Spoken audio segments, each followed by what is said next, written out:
받으셔야 될 세제상 혜택이 있잖아요. 그리고 음식점이 챙겨야 될 비용들이 있을 텐데 그런 대표적인 비용 설명해 드리고, 사업장 운영하시면서 누락하시거나 자칫하면 까먹을 수 있는 비용들이 있는데 그런 걸 챙길 수 있는 소개까지.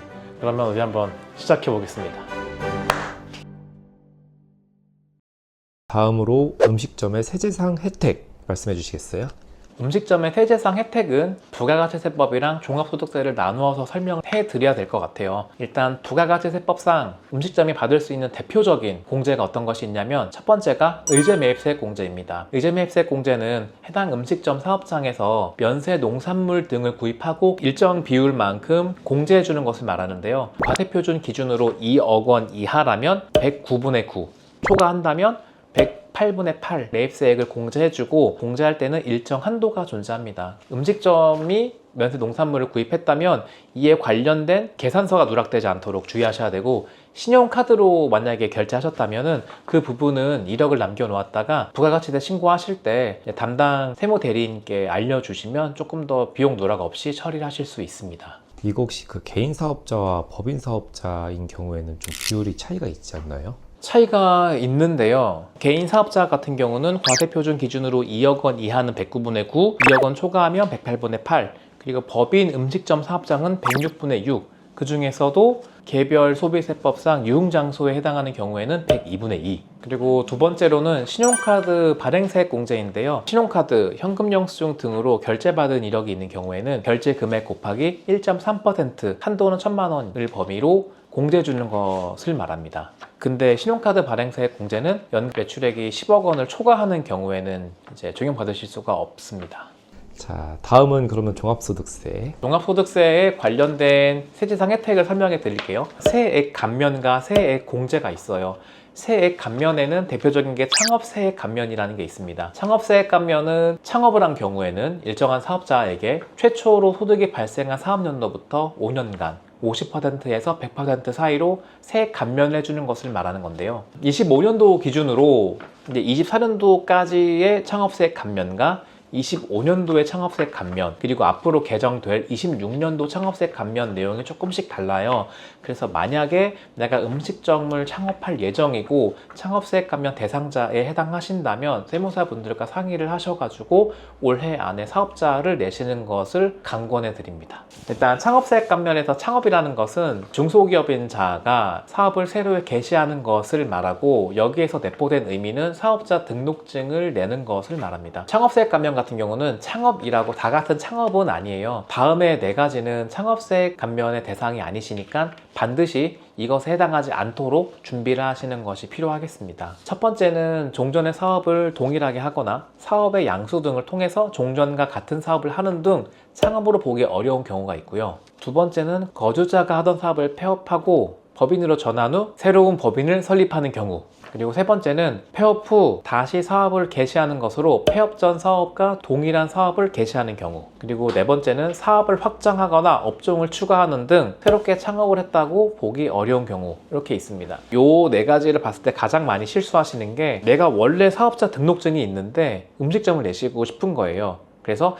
내가 가지고 있는 사업장에 업종을 추가하는 거죠. 이것은 창업에 해당하지 않으니까 반드시 새롭게 사업자를 내셔야 돼요. 그리고 내가 한식업을 해요. 아까 이번에 그 음식점의 분류에서 이제 뒤에 가서 하단에 설명한다고 했는데, 내가 만약에 한식업을 창업했어요. 한식업이 잘 안 돼가지고 중식을 창업을 하려고 해요. 이랬을 경우 창업세액 감면이 되는지 검토해 볼 필요가 있는데, 창업세액 감면은 한국표준산업분류상 세 분류를 기준으로 하기 때문에 한식업을 창업한 이후에 중식점의 음식업을 창업하더라도 창업세액 감면을 적용받으실 수 있습니다. 그러니까 이러한 것들이 있으니까 창업을 하실 예정이시고 이런 애매한 부분이 있으시다면 세무사분의 상담을 받으시기를 추천합니다.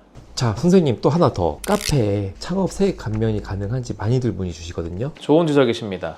커피 전문점은 업종 코드 552303에 분류가 되는데, 이것은 창업세액 감면 대상이 아니에요. 음식점업이 아니어서. 그리고 제과점 이제 창업세액 감면 대상이 되는데, 그래서 베이커리 같은 경우에는 빵을 판매해서 발생하는 수입에 대해서는 창업세액 감면이 되지만 그 빵집에서 파는 커피에 대한 수입은 창업세액 감면 대상이 되지 않죠. 그래서 베이커리 같은 경우는 빵 판매와 커피 판매를 분류를 하셔가지고 창업세액 감면과 아닌 것을 나누셔야 됩니다. 지금까지는 세액 감면에 대해서 알아봤고요. 지금부터는 세액 공제를 설명을 하려고 합니다. 그리고 지금 설명드릴 세액 공제는 다른 사업장들도 당연히 적용되는 것들이 많은데 일단은 음식업 기준으로 들어보시면 될 것 같아요. 첫 번째로 가장 중요한 거는 고용증대 세액 공제입니다. 고용증대 세액 공제는 이제 4대 보험 정직원을 고용했을 경우에 3년간 세액 공제를 해주는 것인데요. 수도권 기준으로는 청년이면은 1,100만원, 청년 외는 700만원, 수도권 밖은 1,200만원, 770만원 이렇게 세액공제를 해주고 있고요. 고용증대 세액공제가 가지는 의미는 이런 것이라고 봐요. 예를 들어 청년을 기준으로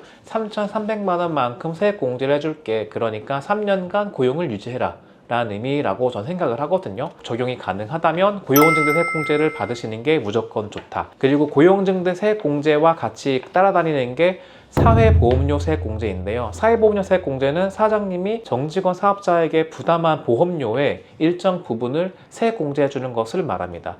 이것은 이제 청년이면은 100%, 청년 외면은 50%, 물론 이제 더 자세하게는 많지만 간단하게 말씀을 드리면 이 정도로 세액 공제가 가능하고 23년도에 통합고용 세액 공제라고 등장하는데 이 제도는 앞전에 말씀드렸던 고용증대 세액공제랑 사회보험료 세액공제가 합쳐진 제도예요. 수도권 기준으로 청년은 1,450만원, 청년 외는 850만원, 수도권 밖의 경우에는 청년은 1,550만원, 청년 외는 950 세액공제를 3년간 적용해 줍니다. 자, 6번째, 음식점업의 비용의 종류에 대해서 설명해 주시겠어요? 음식점의 비용은 사실 일반적인 사업장은 다 똑같아요. 음식점이라고 생각을 하고 한번 말을 해볼게요. 일단 복리후생비는 매입세액 공제 대상은 아니지만 만약에 직원이 있다면 직원에게 발생한 식대의 일부분은 매입세액 공제가 가능하고, 사업과 관련해서 대출을 받으셨으면 그 대출 관련 이자 비용은 사업상 경비가 가능합니다. 대신에 주택담보대출에 발생한 이자 비용은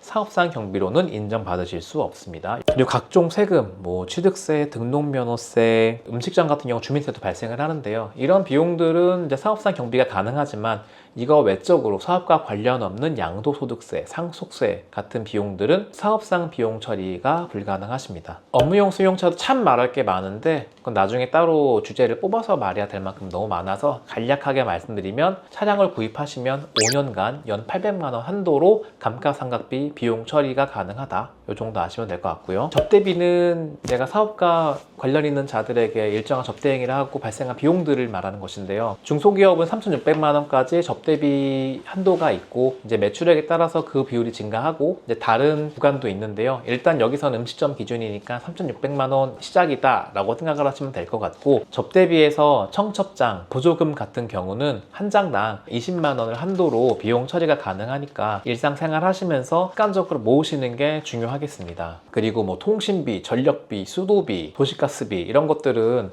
계좌이체로 지출하지 마시고 신용카드 출금으로 바꾸셔가지고 신용카드에 찍힐 수 있도록 처리해 주세요. 그러면 매입세액 공제가 훨씬 더 수월하기 때문에 결제 방식을 바꾸셔야 합니다. 자, 지금까지 이제 음식점의 업종 코드 분류부터 시작해서 음식점의 세제상 혜택, 그리고 음식점의 비용까지 저희가 정리를 해봤는데요. 사실 내용이 너무나 무궁무진한데 너무 겉핥기식의 이야기를 한 것 같아요. 혹시라도 음식점을 하시는 사업자분들께서 궁금하신 사항이 있으시다면 이 댓글에 남겨주세요. 댓글에 남겨주시면은 댓글로 설명할 수 있는 부분 댓글로 설명을 해드리고, 이제 그것이 불가능하다면 전화로 설명을 드리는 게 더 나을 것 같아요. 혹시 궁금하신 것도 댓글 달아주시면 다음번 영상에는 음식점의 Q&A로 영상을 한번 다시 만들어 볼까 해요. 그래서 궁금하신 내용 많이 적어주시고, 지금까지 음식점에 관련된 기장 업무를 설명한 안태한 세무사였습니다. 고맙습니다. 수고하셨습니다.